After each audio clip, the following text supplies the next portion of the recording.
Go 10. Get up. Go 10. Come on, get up.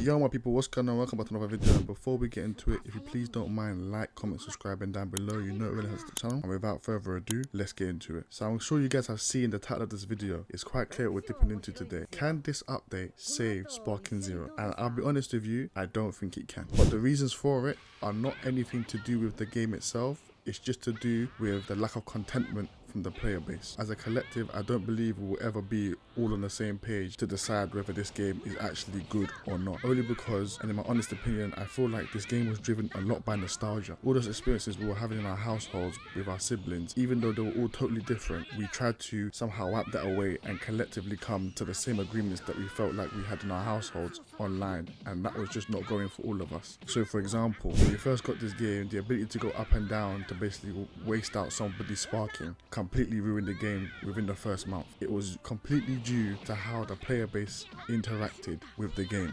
The game itself is fine, and I'm going to keep saying this, the game itself, even from launch, is fine. There's nothing wrong with the game. You are asking the creators to fix the game that there's nothing wrong with. It is the player base that there is something wrong with. When you are abusing certain techniques to get one over on your opponent, you can't expect a technique that is perfectly good to use in the way it's supposed to be used to be taken out because someone's abusing it in a certain way. This is why I said that this game was heavily fueled by nostalgia. The rules you created in your household with your peers, where you were able to shame them, you were able to tell them to stop playing this way, you were able to create some type of a cohesive experience between you and this person in some type of fairness that you created, or what you thought was fair in your household to allow you to enjoy the game.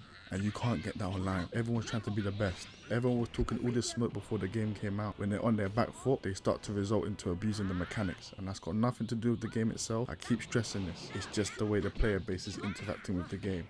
And that's why I honestly believe we will never love this game for what it is and enjoy it how we should, because you've put too much at stake, which has forced you to play in a way that is distasteful to the wider community that are actually trying to have fun. So the obvious question is now, can Dragon Ball Sparking Zero be saved? Can this patch save Dragon Ball Sparking Zero? And so I want to go a bit into what the patch entails so we can see that if any of these changes are even changes that needed to be made and have made it more competitive, or is it basically to please the player base that is unpleasable at this point? So the first thing I want to touch on is the single player and ranked battles changes, because in my opinion they make no sense. The changes they made for single battle should have been the changes they made for ranked battle. It would make more sense that you would balance the ranked matches more than you would the single matches when a lot more of the player base played DP battles. Understandably, DP battles in and of itself creates an inner ranking system within the game that obviously forces them to make characters obviously better than the others, which is what I don't understand.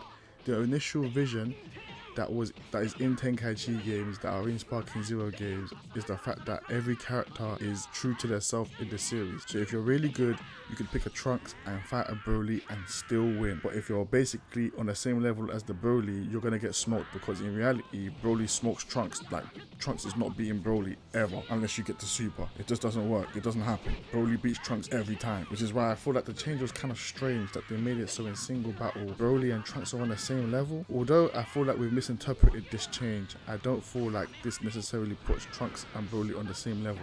I feel like if you know the characters well enough, you can pull off enough combos that can utilize the damage that Broly brings to the table against people like Trunks, who might be something different to the table. So in this case, Broly may have higher defense, so Trunks and Broly's attacks being equal now, can you pull off the good combos of Trunks to get the damage that you need to break through Broly's defense to take away enough health? Or can you be Broly, not need to do as many combos, but do the same damage and easily destroy Trunks' defense? I feel like these changes for single battle don't make sense, and I feel like they could have tweaked ranked matches way better.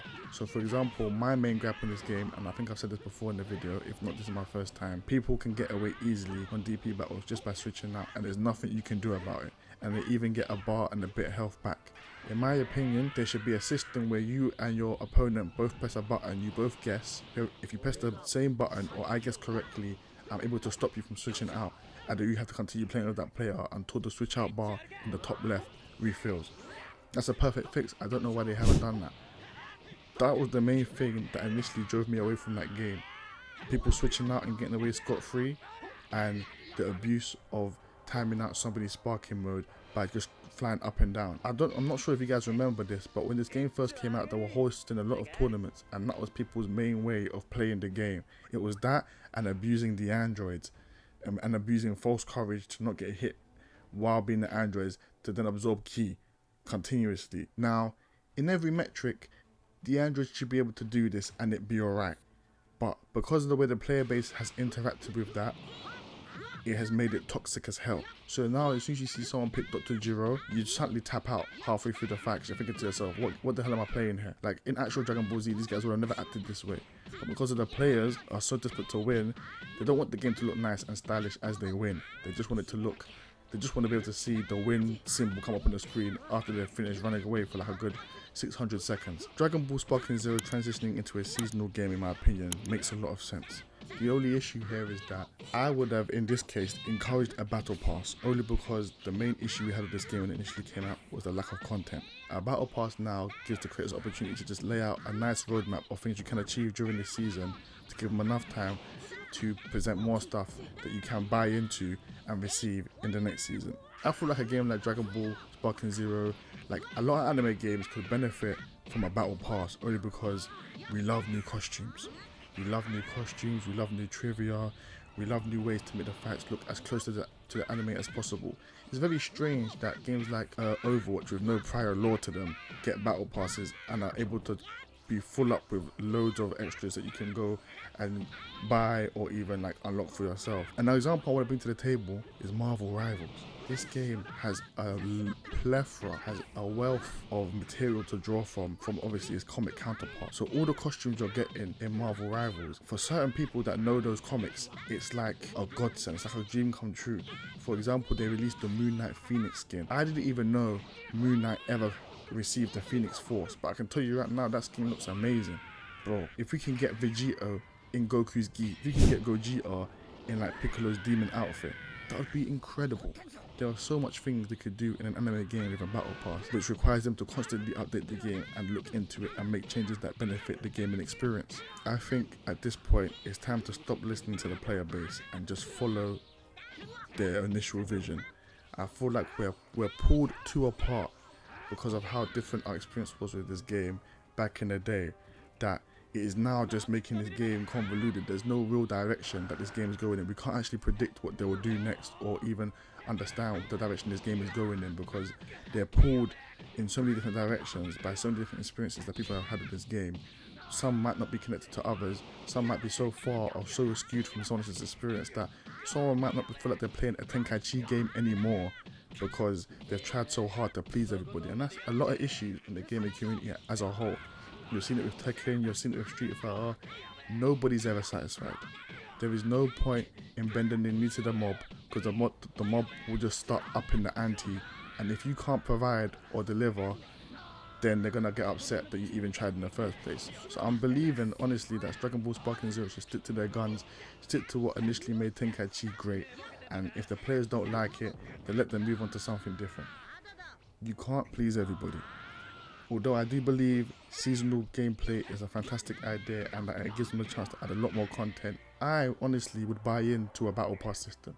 I know there's a lot of hate around it, but I don't necessarily know when the last time they made a battle pass system for an anime game. Games that have a wealth of information to come from, they have a lot of stuff in the background and the works that haven't even come out yet to like be able to pull from and like get the crowd hyped for even the IP when it comes out again as a series. So if you want to make another Dragon Ball series now, start leaving some drips and drops in the game through battle pass to let people know that the series is coming back. Do you know what I mean? There's so many things they can do with that, but I feel like they're being pulled in so many different directions by so many different voices that is ruining the experience for somebody. Even currently the state that Dragon Ball Sparking Zero is in is not a bad state at all. I played a lot of great games online. I faced a lot of people that are very honourable and they play the way they want to be played, respectfully, and we say GG's and we move on. It's just some people will never be happy and they end up being the loudest voices for some reason. As you know in life, people are more likely to say bad things than they are to say good things, and the people that say the bad things are usually louder than the people that say the good things, and that's just how it works, unfortunately. So I leave the question on to you guys. What do you think of this recent patch? Dragon Ball Sparking Zero has become a seasonal game. Do you believe that they should bring more to the table? Maybe even a battle pass? Are you even enjoying the game? Are you happy about the ranking system being reset season to season? I'm guessing that's the main thing they're using to entice the player base to continue proving themselves that they're the best at this game.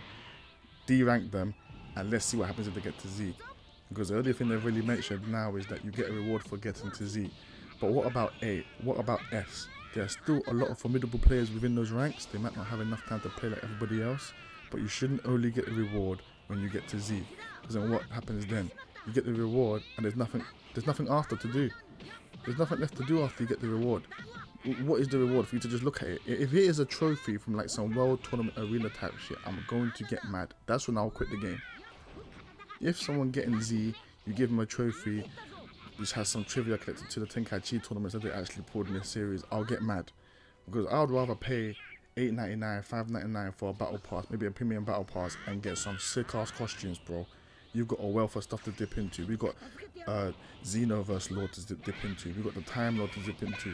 We've got like Dragon Ball Heroes. We've got all these characters that are just there waiting. They finally bring Charlotte from the Legends series, so that means they can bring characters from other series into this game. The reason why people are still playing Xenoverse is because there's such a wealth of content in there. Die-hard Dragon Ball fans are always looking for something new. There is so much content to do with Dragon Ball that people can consume. I do not understand why they are not pulling that into Sparking Zero almost weekly, almost monthly, almost seasonally, which it looks like they might do if they have a head on their shoulders, honestly. Because they can make so much money from this game.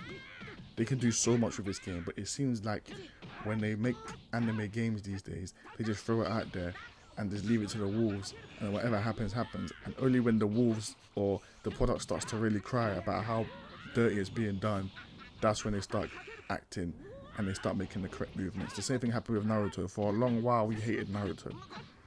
There was no player match. You couldn't even invite your friends. You couldn't even leave a ranked match if someone's connection was low. So if you lost that match, you just lost points. You made so much noise. They bring all of that back in like one update. God knows why it wasn't in there when the game first dropped. Maybe there was the window issue of when they could have dropped the game. I don't know. But anime games need a lot more love. And a lot more love in this case might mean a battle pass. But I'll be honest with you, put your money where your mouth is. If you want the game to succeed, support it. Support it past its lifeline. Because if you got the Ultimate Edition for Dragon Ball Sparking Zero, you got money, bro. You got money if you bought the Ultimate Edition for Dragon Ball Sparking Zero. I can tell you that right now. Because I can tell you that right now, a lot of people are regretting spending that money. But they can make it worth it if they really want to. Listen, that's just my 2 cents, guys. If you did enjoy the content of you guys today, please make sure to like, comment, subscribe down below. I'm going to be making a lot more videos recently, a lot more commentary videos, a lot more videos share my opinion. That doesn't necessarily have me on screen, because I do want to hear you guys' opinion. I do want you guys to interact with this video and let me know what you think about the Sparking Zero community. So I'm leaving the question to you. Do you think this patch has saved Sparking Zero? Without further ado, guys, I hope you have a wonderful day. Until the next video, peace.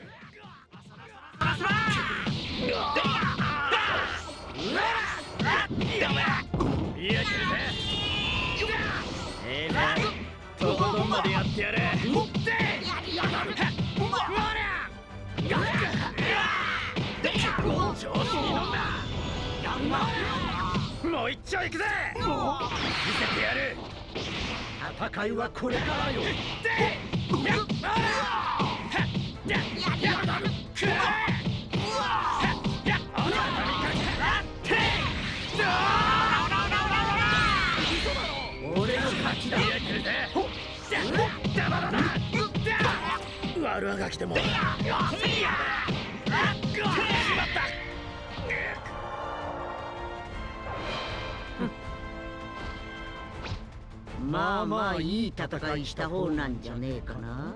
この俺に対してな。